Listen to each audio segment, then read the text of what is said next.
മാനുഷികമായ ചിന്തകളോടുകൂടെ യേശുവിനെ സമീപിച്ച ചില ആളുകളെ തിരുത്തുന്നതാണ് ഇന്നത്തെ സുവിശേഷ ഭാഗം. വചനം ശ്രവിച്ച് വചനത്തോടൊപ്പം യാത്ര ചെയ്യുന്ന വചനയാത്രയിലെ പ്രിയ ശ്രോതാക്കളെ, ക്രിസ്തോസ് എന്ന ഗ്രീക്ക് പദത്തിനും മെസ്സയ എന്ന ഹീബ്രു പദത്തിനും അർത്ഥം അഭിഷേകം ചെയ്യപ്പെട്ടവനെന്നാണ്. ഓക്കെ, അതായത് ദൈവത്താൽ അഭിഷേകം ചെയ്യപ്പെട്ടവൻ. അപ്പോൾ ക്രിസ്തു എങ്ങനെയാണ് ദാവീദിന്റെ പുത്രൻ മാത്രമായി മാറുന്നത്? കാരണം യേശു ഈ ചോദ്യം ചോദിക്കാൻ കാരണം അന്നത്തെ നിയമപണ്ഡിതന്മാർ, നിയമജ്ഞര് യേശു ദാവീദിന്റെ പുത്രൻ മാത്രമാണ് എന്നാണ് വിശ്വസിച്ചിരുന്നത്.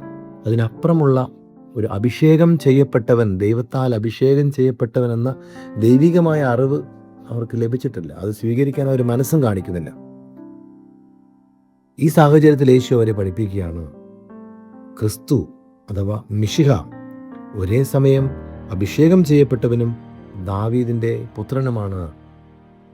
അതിന് ഉദാഹരണമായിട്ട് സങ്കീർത്തനം കർത്താവ് അവർക്ക് പറഞ്ഞു കൊടുക്കുകയാണ്. 110 സങ്കീർത്തനം 1 വാക്യം, പരിശുദ്ധാത്മാവാൽ ദാവീദ് തന്നെ പറഞ്ഞിട്ടുണ്ട്, കർത്താവ് എൻ്റെ കർത്താവിന് അരുളി ചെയ്തു, ഞാൻ നിന്റെ ശത്രുക്കളെ എൻ്റെ പാദങ്ങൾക്ക് കീഴിലാക്കുമ്പോഴും നീ എൻ്റെ വലതുഭാഗത്ത് ഉപവിഷ്ടനാവുക.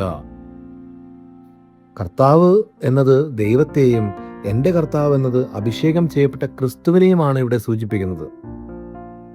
അതായത് യേശു പറയുന്നതിൻ്റെ അർത്ഥം, മനുഷ്യ സ്വഭാവത്തിൽ യേശു ദാവീദിൻ്റെ പുത്രനാണ്, ദൈവ സ്വഭാവത്തിൽ യേശു ക്രിസ്തു ദാവീദിൻ്റെയും കർത്താവാണ്.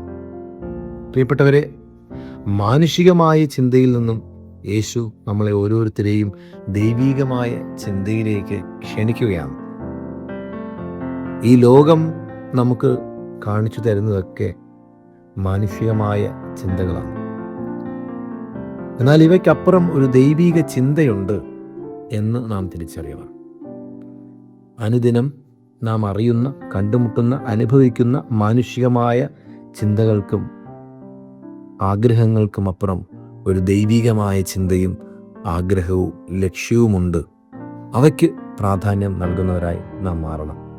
എങ്ങനെയാണത് നമുക്ക് ലഭിക്കുന്നത്? പ്രാർത്ഥനയിലൂടെയും വചനവായനയിലൂടെയും കൂദാശ ജീവിതത്തിലൂടെയുമാണ് അത് നമുക്ക് ലഭിക്കുന്നത്.